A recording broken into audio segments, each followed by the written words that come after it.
All right, boys, the receding hairline is making an appearance for this video to make a very specific point, and that point is that you do not need to be handsome to be successful. You do not need to be good looking to be successful, and there is no, let me repeat that, no correlation between what you look like and how commercially successful you are in business. Now, this Looksmaxxing thing has gone too far. And I don't know about you, but I've been observing society and culture in this weird little Instagram age.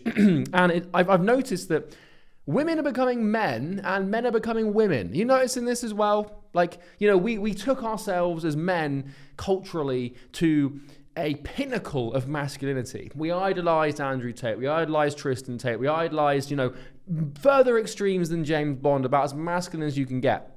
The problem with anything taken to its extreme is you create an opposite. And so anything is a paradox. Anything taken to its extreme becomes its opposite. And I just have a feeling, boys, that we're all on to the wrong thing here. Now, I was having a conversation earlier with a kid in the sauna. Now, I know that might sound a little bit suspicious, but he was about 21 years old. And he was talking about Looksmaxxing, and he was talking about how, like, you know, he's going to be more successful because he's good looking and he's going to be working on his looks. And I was like, dude, let Napoleon, Socrates, Winston Churchill, Genghis Khan, Julius Caesar, Vitalik, who I've been compared to, like, look, I could sit here with a straight face and list, I don't know, 100 successful, hyper-successful men in any field, early Zuck, early Bezos, early Warren Buffett, early Charlie Munger. It's like there is just no correlation between what you look like and how commercially successful you are. There is a single exception, and this single exception has been horrifically overextended. Now, there is a quote, and it summarizes a beautiful, beautiful phrase. That to the man with a hammer, every problem seems to look like a nail. Now, Looksmaxxing and the idea of Looksmaxxing has been born by influencers. It's been born by streamers and influencers and TikTokers. Now, let me tell you something. To the man with a hammer, every problem seems to look like a nail. There is a correlation between how attractive you are and how successful you are on social media. Proven. It's even written into TikTok's algorithm, okay? If you're more handsome, more chiseled, more symmetrical, you will get more views. The problem is that the influencers have a platform, and the thing that made them successful, they then project onto the world. Let me give you a piece of critical thinking. It's 5 a.m. You have a family, right? At some point in the future, it's 5 a.m. And, you know, you wake up to go to work because you've got a job, and you go to turn the shower on and the shower doesn't work. You go to flush the toilet doesn't work. Your water stops working. Oh shit, I've got to call a plumber. It's 5 a.m. You call a plumber. When you call that plumber to make a purchasing decision, which by the way is what business and the economy ticks on, you make that decision on the availability of the plumber and the competence of the plumber. You do not go on the plumber's Instagram and think, I think I should probably hire the most handsome plumber. If anything, you want the ugliest plumber, all right? Look, boys, the way that we organize ourselves in hierarchies, the way we organize ourselves in society, at least especially commercially, in hierarchies in business, is on competence. Your ability to get the job done, your ability to think critically, problem solve, and obsess over the thing you're doing.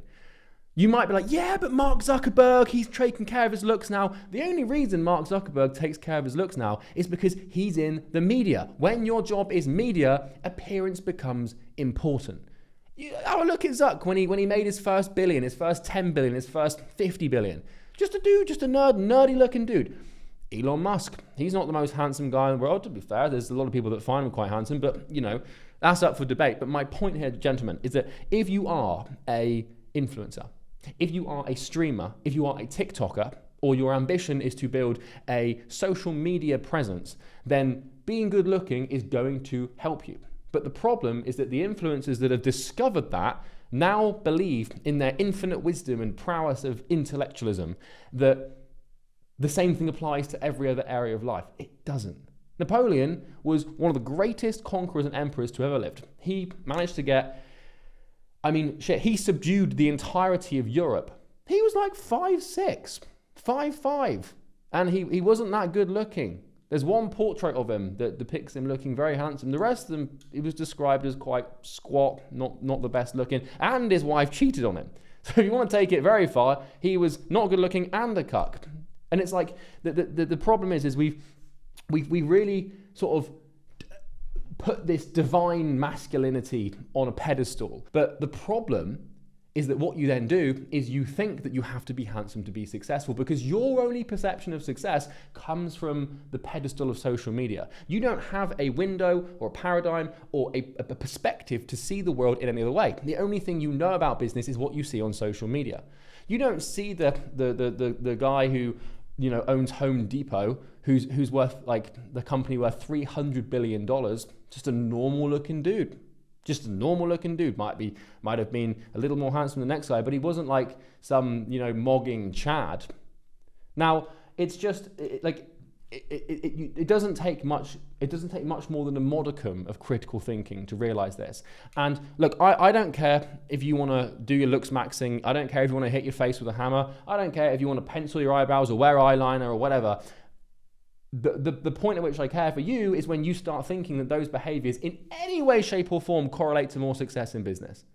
They don't. If anything, they hinder your ability to be successful, because success is about sustained focus. Now, I know this because I have made $40 million online with this hairline. Do you, for the life of you, really think that the reason that I made multi-8 figures online is because I was 6 foot? Shit! The people I do business with online don't even know how tall I am. It's like, but the thing is a lot of men are very insecure, and so they use this.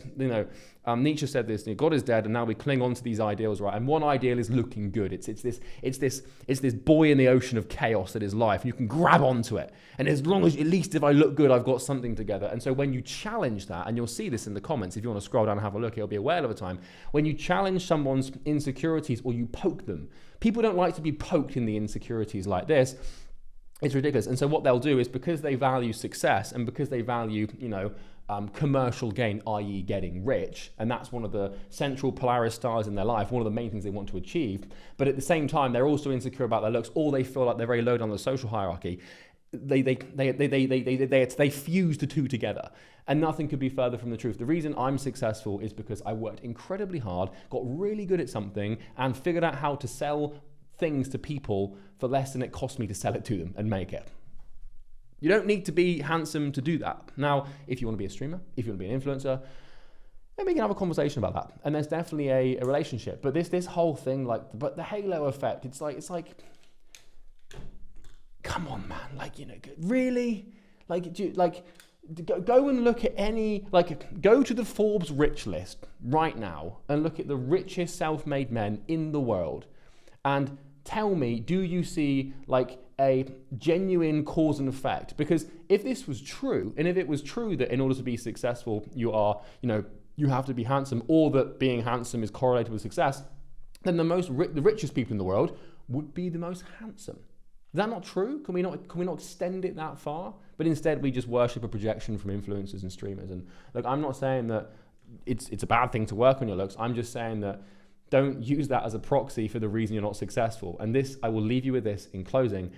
Where we end up, as usual with all of these things, is to reveal that we have a grand coping mechanism. And if the reason that you're telling yourself right now that you're not successful is because of your looks, you are a fucking idiot. And I mean that with love, and I mean that with care. I don't mean that to insult you. I'm just trying to snap you out of this stupidness that you've dove into. I'm not rich and successful because I'm under 6 foot. I'm not rich and successful because my jawline isn't symmetrical. I'm not successful because, I haven't got hunter eyes. It's like, can you just listen to yourself, and then go and listen to anyone who's actually achieved success and see if they want to talk about their looks unless they're a streamer, an influencer, a TikToker, or whatever. Your perception of business and commercial success is limited solely to social media, and therefore you think that to achieve success and everything like that, you have to emulate these people. Social media represents a tiny little proportion of actual entrepreneurs. Go and look at Tobias Lutschke. You don't know who that is. He's the founder of Shopify, and his company is worth $100 billion. He's bald, wears glasses. He's just a normal looking dude. $100 billion. On the topic of money, if you want to make more or learn how to start a business, there's a link in the description you can click. Do not worry. don't worry about it. There's no pitch. You can't buy anything from me. It's completely free. It's a 6-week training program that took me a year to make. It explains how I made $40 million and the best business model to start. I don't need your $997 payment. I don't need your monthly subscription to my community. It's completely free. And if you want to check it out, you can. I built it for people just like you. But if you think the reason you're not rich is because you're not attractive, then there's not much I can do or that anyone can do to help you except for you to look in a mirror and start thinking critically. So go and click that link if you want to check it out. It's called Imperium Academy. We've already got 60,000 young boys in there. I shouldn't have said boys. I should have said men, shouldn't I? Because that makes me sound like like I'm running some sort of ring. On that note, I'm spiraling. Have a good day, and I'll talk to you soon.